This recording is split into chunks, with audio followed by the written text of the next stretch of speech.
Massive tsunamis, destructive tornadoes, giant meteorites, devastating earthquakes. Ooh, better have insurance. But all these are minor natural disasters compared with the eruption of a volcano. Some volcanoes can destroy a city, as it was with Pompeii, or some islands in the Pacific Ocean. But there's a dangerous type of eruption that can destroy all life on the planet. This type is called flood basalt. But first of all, let's figure out what a volcano is. Rivers of hot liquid metals and incandescent rocks flow deep inside our planet. And the deeper it gets, the hotter they are. The source of this hot mass is the mantle, which is the middle layer of Earth, located between the core and the crust. These fiery streams are called magma, and it flows everywhere.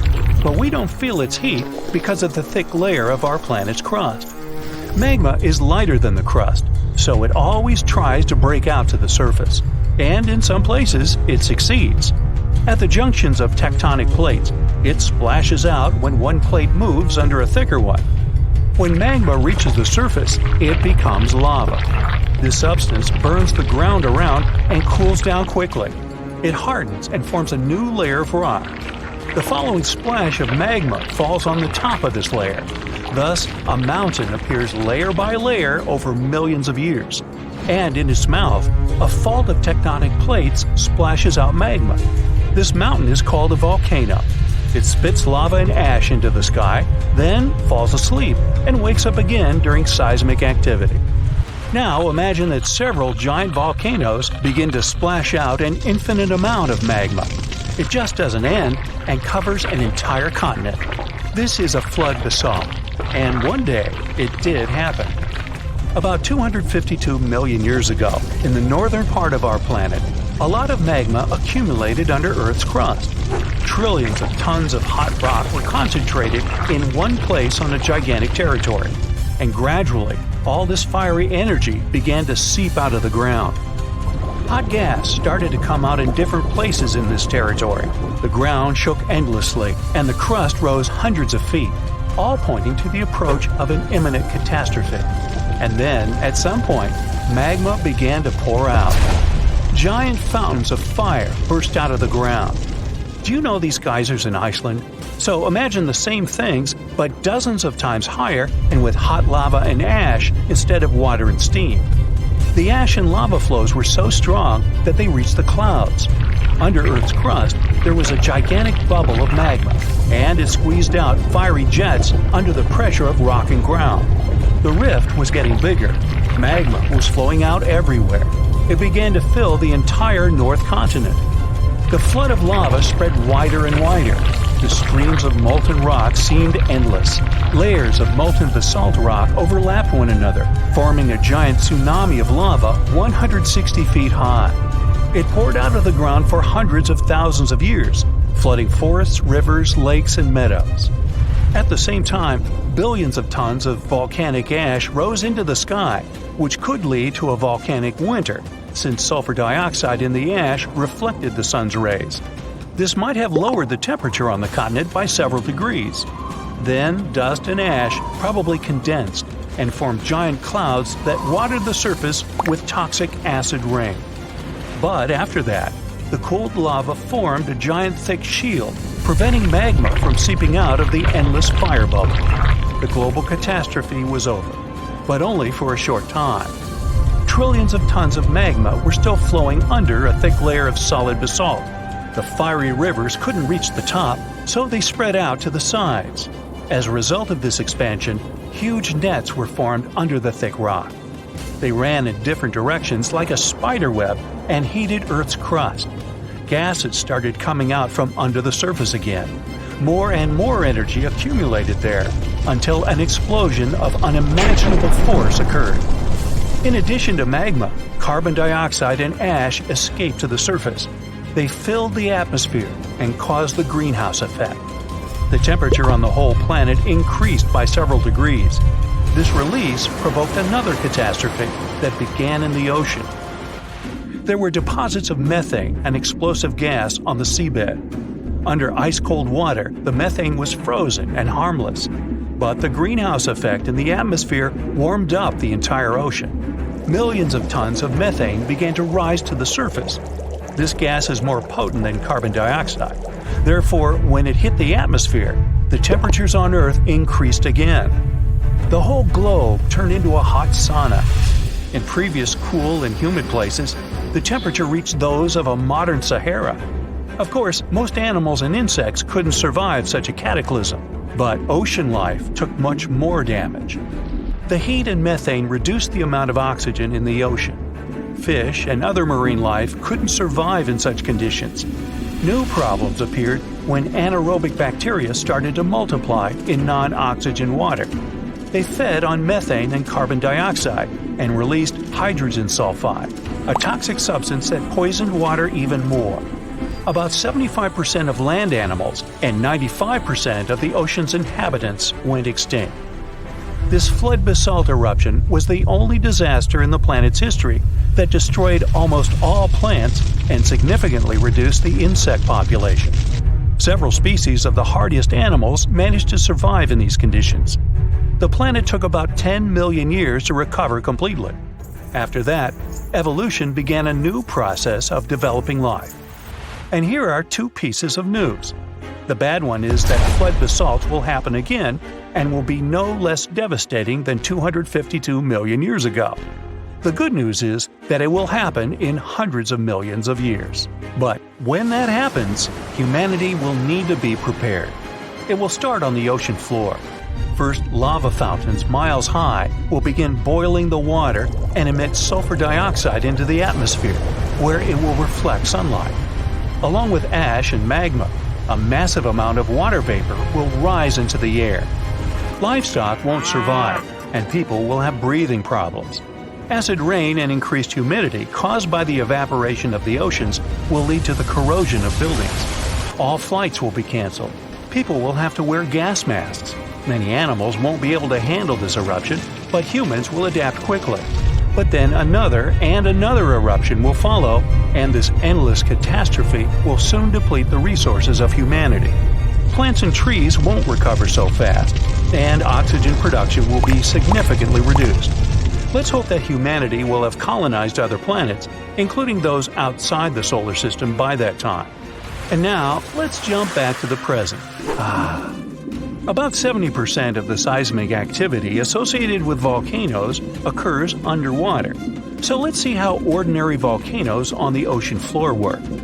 Water, as well as land, rests on tectonic plates. Therefore, if their structure is broken at the joints, magma seeps through them. But unlike terrestrial volcanoes, lava here doesn't spread in different directions, burning everything it meets.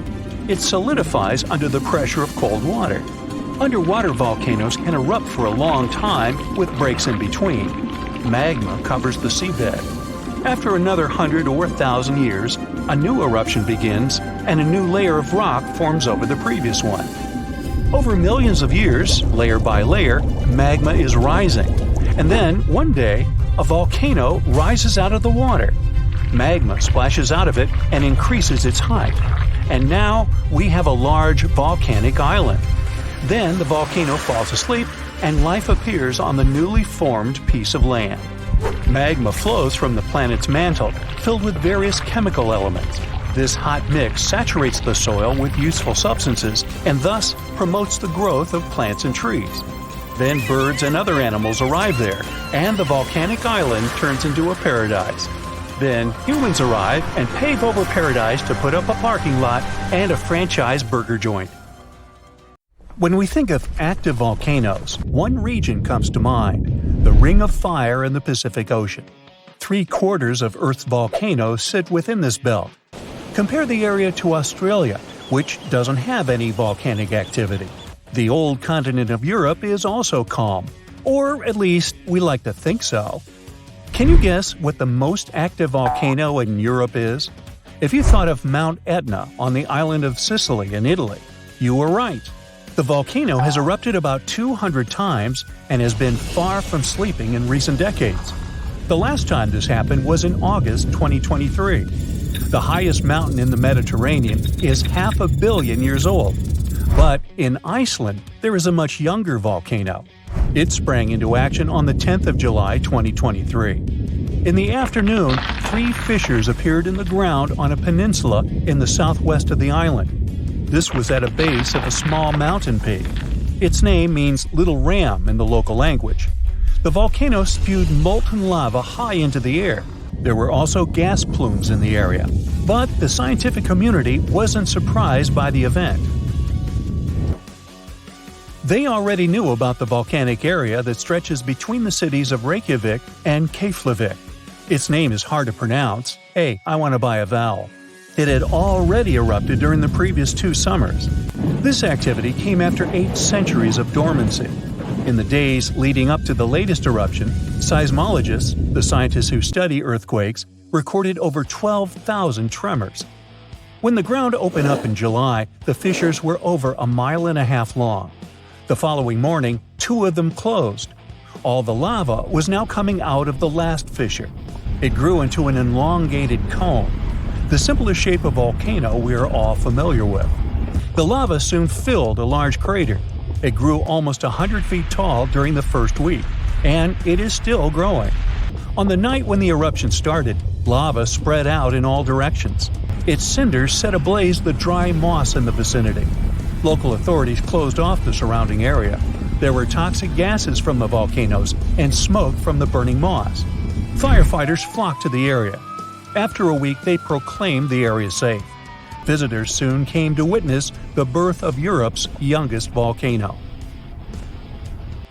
This form of tourism is quite developed in Iceland. People come from all over the world to watch active volcanoes. The land of fire and ice is home to more than 130 volcanoes. Some 30 of them are active. Now, I know what you're thinking right now. Is volcano tourism safe? In Iceland, it is.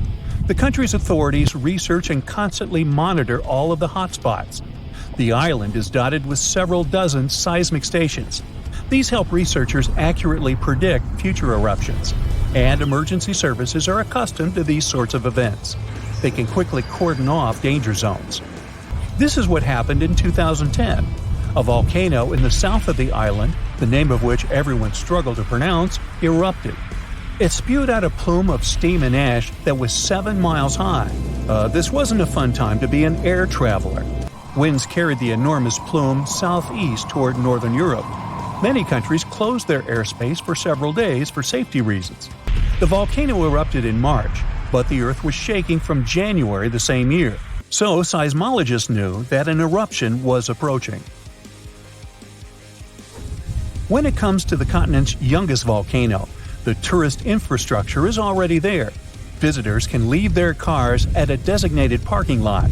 Then they go on a 5-hour-long trek. This leads to a viewing deck. Tourists are so close to the epicenter that they can feel the heat haze from the crater. The sight is the most impressive at nighttime. Safety is never a concern. Scientists regularly chart out hazard maps that outline the borders of lava fields. This way, visitors who stick by the rules are never in harm's way. More than a week after the eruption started, a section of the crater collapsed. Lava flowed downhill west of the volcano. This majestic smoldering hot river is slow-moving lava. Scientists categorize it as an AA type. The term is Hawaiian. It describes basaltic lava that has a rough and brittle surface. The flow is composed of broken lava blocks that are called clinkers. They fall off as the substance flows. This reveals red-hot areas. The cooler sections of lava are gray and black in color. When it moves forward, it produces a distinctive sound like shattering glass. Nearly a month after the eruption of the new volcano, we got aerial footage of an interesting phenomenon. A tornado formed directly over the lava flow. This occurs due to the high temperatures in the area. When the conditions are right, a column of heated air can easily turn into a mini tornado. Scientists observed a similar event happen during the 2018 eruption of Mount Kilauea in Hawaii. The lava fields of Europe's second-largest island tell the story of the creation of Iceland. It sits above the place where the North American and Eurasian plates meet each other. Tectonic plates are huge, rocky chunks of Earth's most outer layer. There are roughly 20 of them. They rest on a partially molten layer of rock. All the lava we see on the surface starts its journey here. You could say that these plates float on molten rock. Their boundaries are unstable, so when two plates grind past each other, they release tremendous amounts of energy. The formation of volcanoes is one result. These are places where the molten rock travels upward to the surface. Iceland began to form some 60 million years ago. The tectonic plates under the ocean drifted apart.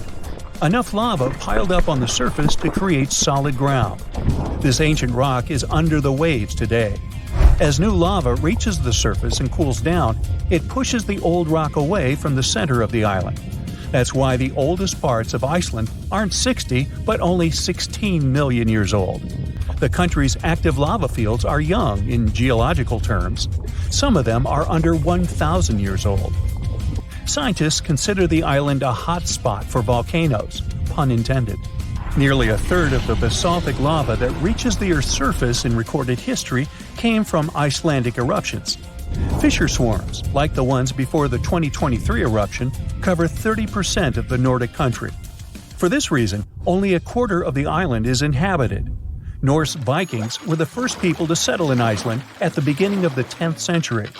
Nature threw them a loud welcoming party. Just a few years after their arrival, they witnessed one of the greatest volcanic eruptions in history. Vikings came from a region without volcanoes, so they had no clue as to what was going on. Today, Icelanders are used to such events. This is good because their homeland is entering a new era of volcanic activity. Volcanologists suspect that recent events are an introduction to decades of more frequent eruptions. The peninsula that is home to Earth's youngest volcano is just 17 miles southwest of Iceland's capital city. It's been dormant for a long time. Present-day eruptions there are a reminder that the natural processes that created Iceland are still ongoing. Recently, scientists discovered that there's a historical link between volcanic eruptions in the north of Europe and glaciers. Our planet went through at least 5 major ice ages. These were exceptionally lengthy periods when the average temperature on Earth dropped. The result was the expansion of ice sheets across northern Europe and North America. The last ice age ended some 10,000 years ago. Researchers are still trying to fully understand how these glacial periods affected volcanic activity. They suspect that the sheer weight of all that ice disrupts the flow of magma underground. When glaciers retreat, the pressure is lifted. This makes it easier for lava to flow upward to the surface where it bursts.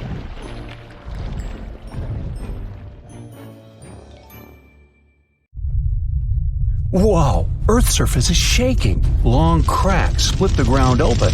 Lava rivers are rapidly flowing down the slopes. Deafening noise is filling the air. Rocks and other debris are flying high up. Clouds of volcanic gas and ash cover the sky. Now, this is not a plot of a blockbuster disaster movie. It's what happens when supervolcanoes decide to erupt. But this is likely not the scenario that will take place when the world's largest volcano, Mauna Loa, decides to finish its long nap. In 2021, scientists were sure it would happen soon, but so far, nothing. The volcano's seismicity keeps increasing and then going back to normal, but you never know when this giant will finally come back to life. That's why experts have been monitoring geological activity on Hawaii's largest island for quite some time. The Big Island of Hawaii is made up of 5 volcanoes, including the most active on the planet, Kilauea, and the largest, Mauna Loa. This gigantic thing makes up almost half the landmass of the island, and what lava Kilauea emits in one day, Mauna Loa could spew out within 20 minutes. That's what it did in 1984. While Mauna Loa's smaller sibling has been throwing tantrums for a while, the giant has been slumbering ever since its last eruption. But very recently, the Hawaii Volcano Observatory has recorded more than 200 mini-earthquakes below Mauna Loa. It likely means an increased flow of magma down there. Good morning! The volcano might be waking up. Or not. If Mauna Loa did suddenly erupt, lava flows could reach the ocean and the most populated and touristy places, like Captain Cook, very quickly, in a matter of hours. In 1984, the last time the volcano erupted, lava got as far as the outskirts of Hilo on the other side of the island. That's where a campus of the University of Hawaii is found. Luckily, people had a few weeks' warning to get ready for the disaster. These days, locals have special go bags ready with the most important stuff, including documents and money. Such precautions can come in handy in case of an emergency evacuation. Even though most Mauna Loa eruptions have so far only affected the summit area, several of them sent lava all the way down to the ocean, and you never know how powerful the next eruption will be. Now, what is the highest mountain on Earth? Mount Everest, you say? Well, it depends. From seafloor to the summit, Mauna Loa is 1,000 feet taller than the famous Himalayan peak. The volcano is so big, it makes the Pacific plate it's sitting on literally slump under its weight. Scientists say that when this monster of a volcano erupts, the volume of lava coming out per unit will be life-threatening. Over its recorded history, Mauna Loa has been erupting regularly, almost every 6 years. And even though the last eruption of the volcano occurred about 40 years ago, scientists are certain it'll happen again. Now, remember the scene I showed you at the beginning? Well, you can relax. It's not likely to happen with Mauna Loa. The thing is, big island volcanoes, including Mauna Loa, aren't very volatile. That's because they're shield volcanoes. These volcanoes got such a name because they aren't really very high and resemble a warrior's shield placed flat on the ground. Shield volcanoes get formed by very fluid lava. It travels farther and forms much thinner flows than lava erupted from a stratovolcano, which is conically shaped and tall, like the infamous Krakatoa in Indonesia. So if, or should I say when, Mauna Loa erupts, there probably won't be ash clouds and tons of debris. The most dangerous thing will be lava. Since Mauna Loa is a shield volcano, its lava is extremely fluid and voluminous, which allows it to flow far and fast. Using theoretical vent maps, experts from the Hawaii Volcano Observatory have made charts of possible lava flows. They're kind of worried about earthquakes clustering at high rates. It likely means that lava is on the move under the surface. 500 to 600 earthquakes per day are a serious reason to be on high alert. On the other hand, it doesn't necessarily mean a disaster or inevitable eruption. Around a decade ago, several earthquakes that happened at the same time signaled that something was happening under Mauna Loa. But an eruption didn't occur. Instead, half the volcano shifted a bit to the south. This way, it probably gave more room to magma so that it had enough space to stay beneath the surface. Now, let's get back to the catastrophic eruption we saw at the beginning of the video. That's what often happens when a supervolcano erupts. Those are volcanoes that have at least once had an eruption with a volcanic explosivity index of 8, which is the largest recorded number on the index. Supervolcanoes are often extremely large, with no cone at all.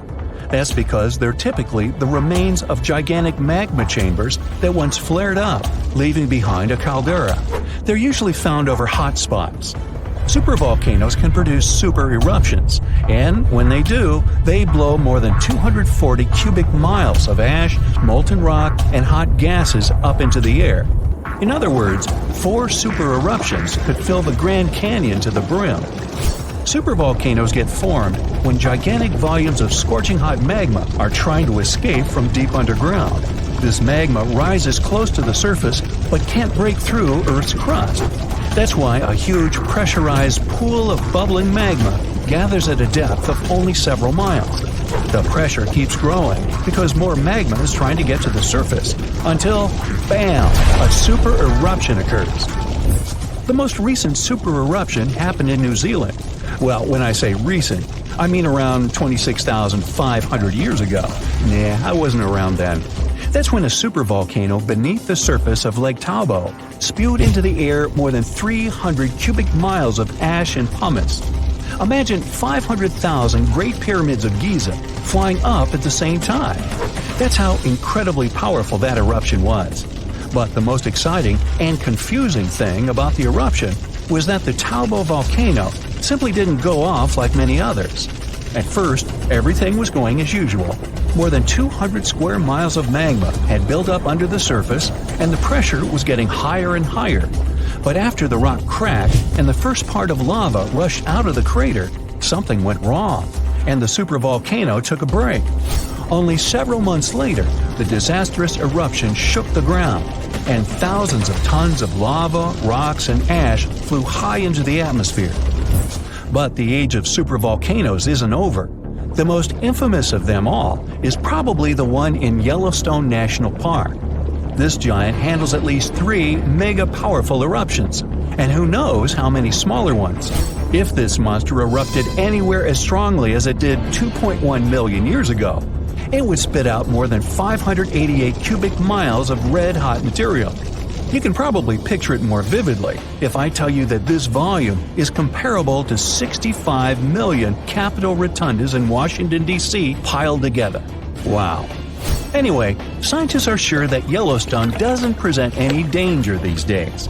For an eruption to happen, magma inside must be at least 50% molten. With the Yellowstone caldera, this number is just 5 to 15%. But of course, Yellowstone isn't the only supervolcano on our planet. There's also New Zealand's Tabo you already know about, Japan's Eri Caldera, California's Long Valley, Indonesia's Toba. Any of them can one day produce a super eruption. There are also several so-called supervolcanoes that haven't lived up to this name yet because they've never produced anything like a super eruption. For example, in 1883, Indonesian volcano Krakatoa went off. The power of the eruption tore the volcano's walls open, and cold seawater rushed into its molten insides. The difference in temperature made the volcano blow up with a deafening boom. It was clearly heard 2,000 miles away in Australia. It earned the blast the title of the loudest sound in history. But even though the consequences of this event were truly catastrophic, it still turned out not powerful enough to be called a super eruption. Huayjan Volcano in Indonesia is not your ordinary lava-belching mountain. Instead of producing black smoke and red lava, as most volcanoes do, this eccentric guy lets out a blue flame and electric blue lava. This phenomenon occurs because the volcano contains some of the highest levels of sulfur in the world, and when the sulfuric gases interact with scorching air and get lit by the molten lava, they start to turn blue. Unfortunately, you can see this mesmerizing sight only at night, but you can smell it all day long. By the way, the world's largest acid lake is also located inside this crater.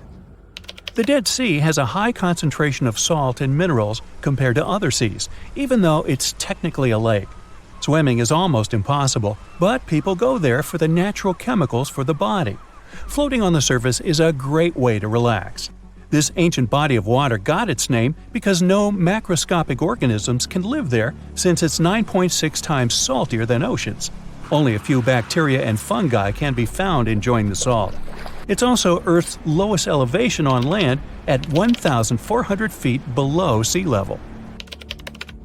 An underground crystal cave exists in Mexico, and it looks like some interstellar world. It's roughly 1,000 feet beneath the surface, with each spike measuring up to 35 feet in length and weighing up to 55 tons. These are some of the largest crystals in the world. Luscantar Beach is an endless strand of white sand dunes and azure water. But don't let the tropical vibes fool you. It's located in Scotland. That's why it mostly looks like this during May and June only. In December, the place gets only an average of 1 hour of sunshine per day, making it way more dramatic and monochrome. The Georgia Guidestones is a collection of giant stones in a star pattern. It has inscriptions in 8 languages, including Hindi, Chinese, and Swahili. It also has an astronomical calendar finished in 1980 and was built to last centuries. No one knows who built it or why. All the way over in sunny California is Sequoia National Park, home to the giant forest. It's been around for thousands of years. More than 8,000 of these colossal trees rule the land, including 10 of the largest living plants in the world. The General Sherman sequoia is estimated to be up to 2,700 years old and is recognized as the world's largest known living tree by volume. The famous stone heads of Easter Island have been around for hundreds of years. No one knows exactly why they were built. Some scientists think that local people believe the statues would make the soil more fertile. Soil analysis proved the heads did their job well, It's the best agricultural spot on the island. The chemical composition of the ancient hot springs in Pamukkale, Turkey, makes the water pouring over the edge look magical. They're not only good for cleansing your body, but the mind too. All the way in Saudi Arabia is a rock sliced perfectly in the middle with two pieces sitting parallel. What makes Al Nasla so unique is that it wasn't artificially done, but is a result of nature's work over the years. Now, this glacier may look like someone dropped tons of red paint in the middle of Antarctica, but it's actually the natural color. Blood falls is a result of extreme salted water mixed with iron oxide, giving out this eerie vibe in the middle of nowhere. In early May 2018, New England observed one of the scariest and most dangerous phenomena ever, a super long-track tornado. The frightening natural phenomenon started not far from Charleston, New Hampshire, and traveled toward the town of Webster in Merrimack County. It took the tornado 33 minutes to cover 36 miles and become the third on the list of the longest track tornadoes in New England. In the Philippines, you can swim in some of the most crystal-clear waters and discover an underwater world below you in the province of Palawan. The municipality of Coron has white sandy beaches with many small boats riding through the many amazing sceneries. Tristan da Cunha is a small volcanic archipelago in the Atlantic, with the only neighboring cities of Buenos Aires, Argentina, and Cape Town, South Africa. It takes 7 days by ship to get to this unique place. If you want to escape from the rest of the world, staying with the 280 locals will make you feel like you're away from everything. During the first week of January 2018, unusually cold weather in the northeast United States froze the Atlantic Ocean in North Falmouth, Massachusetts. What's more, the ocean was frozen so thoroughly that people were walking on the waves. Now, that's obviously something you don't see every day. Red sand is what makes this beach unique and why tourists flock to Tianjin, China. A red-colored plant called a sueda salsa dwells in the saltwater. The whole beach is covered in red, with only the top layer of the sea visible. If there ever was a thing that said, "I defy gravity" out loud, it's the stone of Tabasco in Argentina. The huge 300-ton boulder stands precariously on the edge of a cliff and rocks a little bit from side to side in the wind. People even checked it by putting glass bottles under one of its edges. They exploded with another movement of the rock. Unfortunately today, you can't see this wonder of nature as it was a century ago.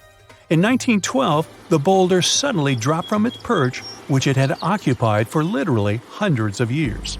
The people of the nearby town of Tandil were so sad about this event that 95 years later, in 2007, they decided to restore the stone. They made a plastic replica of the rock and put it on the same spot and even in the same position. So, even today, coming by Tandil, you can see its famous balancing boulder. More of a symbol now, of course, because it's no longer rocking and only weighs 9 tons, but instantly recognizable nonetheless. Socotra is an alien-like island off the coast of Yemen in the Indian Ocean, with one of the most unique trees ever seen. It's called the dragon tree, and it can only be found on this amazing island. In 2008, it was labeled as a World Heritage Site. If you ever see a tight burning column of air, don't panic, it's not the end of the world.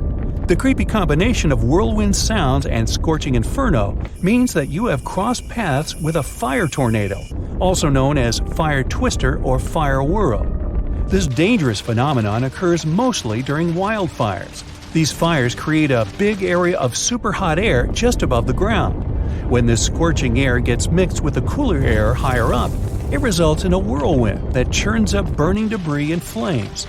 The most powerful firenadoes can stretch hundreds of feet into the air. The House of Mystery in Gold Hill, Oregon, amazes its visitors with gravity-defying effects. You can't stand straight there, always leaning to the side and having to hold on to something for balance. Balls roll upwards. There's also a broom that stands perfectly still wherever you put it, unlike virtually everything else in the shack. The local Native American tribes called this place the Forbidden Ground, even before the house was built there, and they avoid approaching it. The owners of the shack, though, decided to turn it into an attraction, and they succeeded. They created an atmosphere of mystery around the place and spread the news about it in newspapers and later on the internet, and voila! A perfect anomaly is made. In fact, it's no more than a curiosity, a human-made optical illusion that tricks your eyes and other senses. Now, if you travel to the Philippines, Indonesia, or Papua New Guinea, you'll have a chance to see some of the most unusual and cheerful trees in the world. The trunk of the rainbow eucalyptus looks as if it had been painted orange, green, red, purple, yellow, brown, blue, hey, you name it. Some trees are so bright that they seem artificial. The rainbow eucalyptus regularly sheds strips of bark, which reveals a bright green layer underneath. A bit later, this green layer gradually changes its color, and since the shedding happens at a different time in different places on the trunk, the tree starts to look multicolored and very attractive. Yemen is home to the oldest skyscrapers in the world and the oldest metropolis. The ancient city of Shabam is considered to be the Manhattan of the desert, due to the collection of mud buildings popping out of the desert floor. It used to be a caravan stop during ancient times. Fraser Island sits off the coast of sunny Queensland, Australia. But don't fall for its beauty. It's home to the most dangerous beach in the world. There's nowhere on the island to seek medical attention. If you do run into danger, you're on your own. Dingo attacks are super common here. If you don't know what a dingo is, it looks like an adorable dog. But beware, this wild breed is extremely dangerous. And the dingo's gnashing teeth aren't the only thing to be scared of. The seas around the island are swimming with great white sharks. There's jellyfish in the water too. Fraser Island is home to some of the world's most dangerous kinds, including the Portuguese bluebottle. One sting from its venomous tentacle is enough to take down an adult human. Even if you manage to avoid the creatures on the island, the sea itself is perilous. The waters are incredibly rough and have powerful riptides. These are strong currents that will pull you away from the shore. And remember, there are no lifeguards to come to your rescue if you get in trouble. Even the sand is dangerous. Car rollovers in the thick dunes happen all the time. It's definitely best to swap your car for a dune buggy. Travelers also often drive down the dunes straight into the lakes below, but the lakes are incredibly shallow, which is not very safe. Fraser Island is also known for its beautiful lookout points, but you'll need to watch your step. You might feel on top of the world, but stay well away from the edges as jagged rocks and crashing waves line the shore below. There's an island in Brazil known as Snake Island, which is equally dangerous. I wonder what the hazard could be here. It's home to thousands of golden lancehead vipers, which are one of the most venomous snakes on the planet. They grow to over 20 inches long, and their fast-acting venom melts the flesh from around their bites. There are around 4,000 snakes on the tiny 106-acre isle. Snake Island has become so dangerous that the Brazilian authorities had to ban everyone from going there. For years, the only human inhabitants to brave the island were a lighthouse keeper and his family. But local legend says that one night a group of snakes crawled in through a window to attack, and the family was never seen again. Known as the gas mask town, the island of Miyakijima is not one to visit in a hurry. It's home to a fiery, active volcano that has erupted several times over the past few years. There were several massive eruptions leading to the spread of a highly poisonous gas across the island.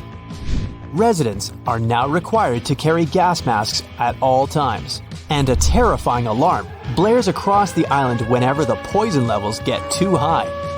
The island is also in the middle of the Devil's Sea. Ships mysteriously vanish in the area, and experts have no idea why. The North Sentinel Island is home to a remote and unwelcoming tribe. They lived alone on the island without any modern technology or contact with the outside world for over 60,000 years. And that's just the way they like it. They've been known to fire arrows at anyone who attempts to enter the island. There are many stories of people visiting the island, and they are never seen again. It's not ghoulish ghosts or slithering snakes that you have to worry about on the Caribbean island of Saba. It's hurricanes. The tiny island has been hit by more severe hurricanes than anywhere in the world over the last 150 years. There have even been 7 tropical cyclones, which is an intense circular storm. The winds in these storms can reach 254 kilometers an hour. Try standing up in that.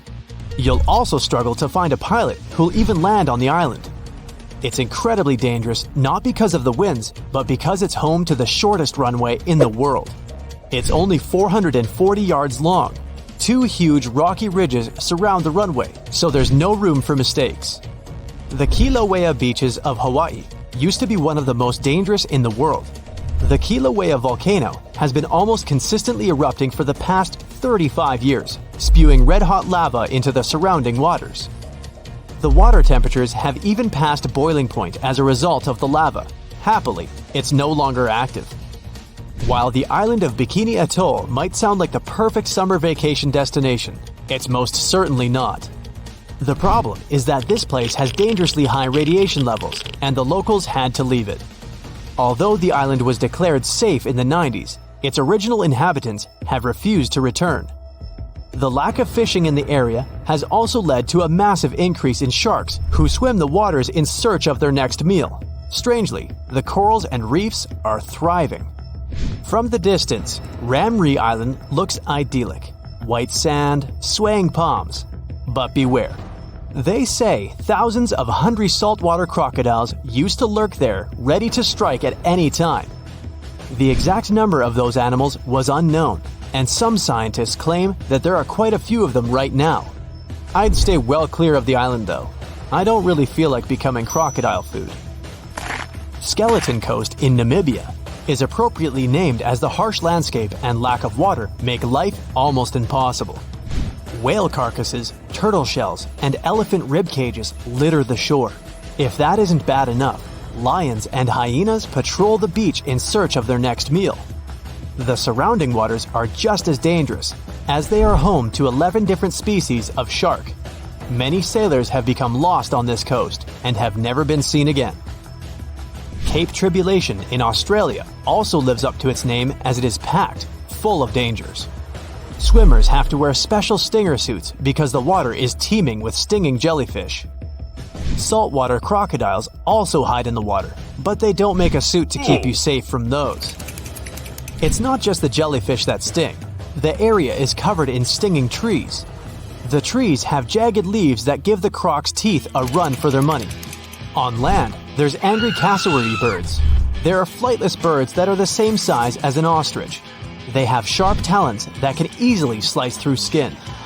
The Utterkleiv beach in Norway is one of the best places to see the northern lights, but you'll be lucky if you survive more than one night there. The seas surrounding the island can reach 46 degrees Fahrenheit, and that's just in the summer. It probably feels like swimming in ice cream. For years, Gansby Beach has remained a habitat for the most dangerous creatures on the planet. Sharks are particular fans of its waters, and the coastal stretch is known as the Great White Shark Capital. The sharks are attracted to the 60,000 sea lions that flock to the beach every year. Not just shark food, wild sea lions can be unpredictable and aggressive towards humans.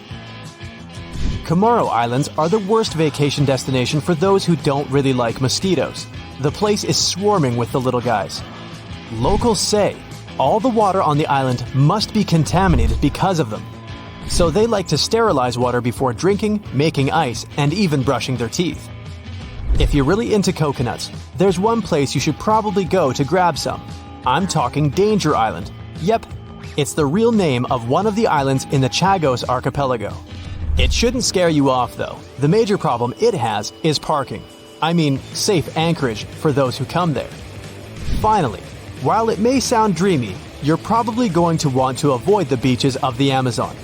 Sharp-toothed red-bellied piranhas, anacondas, and electric eels are just some of the beach's regular residents.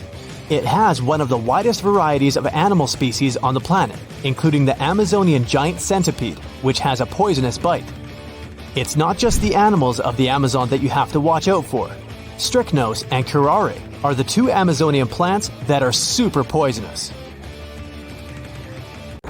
It happened in Iceland on Friday, March 19, 2021 at 8:45 p.m. about 20 miles southwest of the capital. Molten rock suddenly burst through the surface from below. Bright lava fountains then lit up the night sky. A volcano in this valley finally woke up after almost 800 years of sleeping soundly. We divide volcanoes into three categories: active, dormant, or extinct. Around 1,900 of them around the globe are considered active. That means they've erupted in the recent past and will likely do it again in the possible near future. Dormant volcanoes haven't popped off for a long time, but they still may in the future. You could say they're sort of sleeping. As for extinct ones, those guys haven't done anything in more than 1 million years. The eruption in Iceland wasn't super explosive, and this all happened 6 miles from the nearest town, so everyone was perfectly safe. Many even came to see it up close, while other brave visitors tried to fry eggs and bacon on the lava. Just be careful not to burn your breakfast black. Lava can be over 2,000 degrees Fahrenheit. It burns everything in its path. Yet it also produces some of the most fertile land for agriculture. This eruption gave a relatively small amount of lava at first, but it's been spreading across the valley in different directions, forming a sort of shield that's constantly growing. You can never really predict how fast a lava flow will be until you see it. It all depends on how thick it is and how steep the mountain slope. Lava can ooze slowly at about 20 feet a minute, a fraction of the average person's walking speed. Or it can flow as fast as 30 miles per hour, which even the fastest person on Earth can't outrun. But the lava isn't even the most dangerous thing about volcanoes. That would be the toxic gases spewing from the eruption. And those spread faster and further than the lava flow. Luckily, in Iceland's case, the wind has been blowing these gases away from residential areas. Scientists weren't surprised this volcano erupted. They knew it was coming. Increasingly stronger earthquakes had been shaking this area for the past 15 months. There were 50,000 earthquakes within just the 3 weeks leading up to the eruption. That's 100 per hour. The volcano has been active since March, and geologists say this could last for weeks, months, years, or even decades of constant eruptions in the area. Mount Shasta is in the top 5 most dangerous volcanoes in the U.S., so geologists are keeping a close eye on it. The last eruption was in 1250. I wasn't around then, but this volcano erupts every 600 to 800 years. Which means tick-tock, we're due any day now. About an hour from Portland, Oregon, there's an active volcano that last erupted in the 19th century. Next time it goes off, scientists think it'll produce larger amounts of ash and dust. This could cause an electrical blackout and make water unsafe to drink in the area. But the experts pay close attention to Mount Hood. They'll be able to give plenty of warning so people can react in time. Kilauea is one of the most active volcanoes in the world. It's been erupting almost constantly since 1983, making it also one of the longest eruptions known on Earth. It's the youngest land volcano in Hawaii. Volcanoes can take thousands of years to form, but others can pop up practically overnight. A volcano in Mexico just erupted in an open field in 1943. It started growing from there. Within a year, it was almost 1,500 feet tall. When the eruptions finally stopped 9 years later, the mount had reached a height of over 9,200 feet. Mount Fuji is an iconic symbol of Japan. The last time it erupted was in 1707, and it sent a shower of burning rocks as far as 60 miles away. If a similar eruption happened today, Tokyo would be within that vicinity. Mount Fuji is right on the Ring of Fire, that horseshoe-shaped region in the Pacific Ocean full of active volcanoes and earthquakes. From one end to the other, it's almost 25,000 miles long. It could wrap all the way around the Earth's equator. In January 2020, Taal volcano in the Philippines started spewing lava, sending huge plumes of ash half a mile up into the sky. The eruption even triggered a rare phenomenon, a dirty thunderstorm. That's when the smoke cloud above a volcano produces its own lightning. The chance of volcanic tsunamis was also high. Those are usually caused by tectonic movements that occur because of volcanic activity. Taal has erupted more than 30 times in the last 450 years. This volcano in Ecuador last erupted in 2016. Scientists think it might be showing some early warning signs of magma on the move. This is an active stratovolcano, a specific cone-shaped type with steep sides. They form from sticky lava that doesn't flow that easily. That lava goes around the vent, cooling and piling on itself to form these steep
meaning it travels faster and further than the stuff coming out of most volcanoes.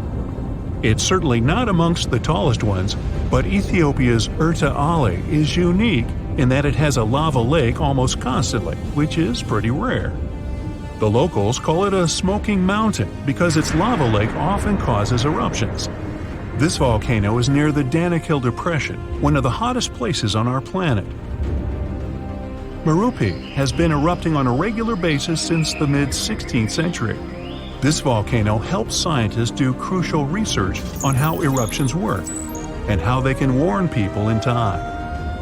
After it was dormant for a while, this volcano in central Mexico sprang back to life in 1994. Ever since then, it's been producing huge mud flows and strong explosions in unpredictable intervals. In the past, enormous eruptions coming from this giant buried entire cities in pyramids. Imagine staying in a hotel and waking up to the magnificent view of a massive volcano covered in glowing rivers of lava and clouds of ash.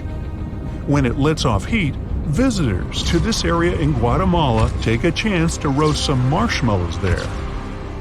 One of the most active volcanoes on Earth is on a small island north of Sicily. Stromboli has regular explosions, together with glowing lava coming from vents inside the crater. Not too far away is Etna, Europe's most active volcano and one of the biggest continental ones in the world. By the way, Earth definitely isn't the only planet with volcanoes. The largest one in our solar system is on Mars. It would cover the entire state of Arizona, and it rises nearly 3 times higher than Mount Everest. Ooh, don't look down.